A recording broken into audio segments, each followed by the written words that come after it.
नमस्ते। मैं एक नाच गीत सुनाने जा रही हूँ। पसंद आएगा तो लाइक सब्सक्राइब जरूर करना। कमेंट बॉक्स में जरूर बताना कैसा लगा हमारा नाच गीत आप लोग को।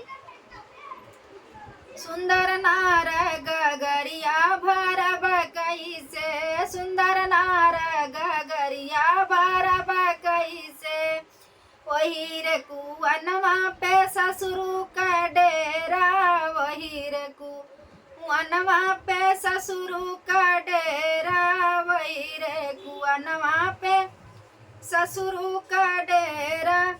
बिना घुघुटाही काढ़े भरब कैसे, बिना खोले घुघुटवा भरब कैसे, सुंदर नार गगरिया भरब कैसे, सुंदर नार गगरिया भरब कैसे, वही रे कुअनवा पे जेठ जी का डेरा, वही रे कुअनवा पे जेठ जी का डेरा।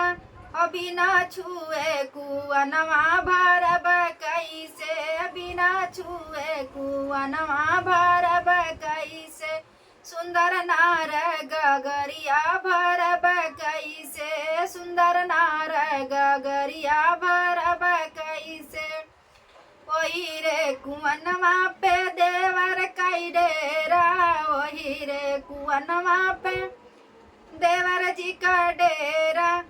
बिना मारे नजरिया भरब कैसे, बिना मारे नजरिया भरब कैसे, सुंदर नार गगरिया भरब कैसे, सुंदर नार गगरिया भरब कैसे, वही रे कुअनवा पे पियाजी का डेरा, वही रे कुअनवा पे पियाजी का डेरा।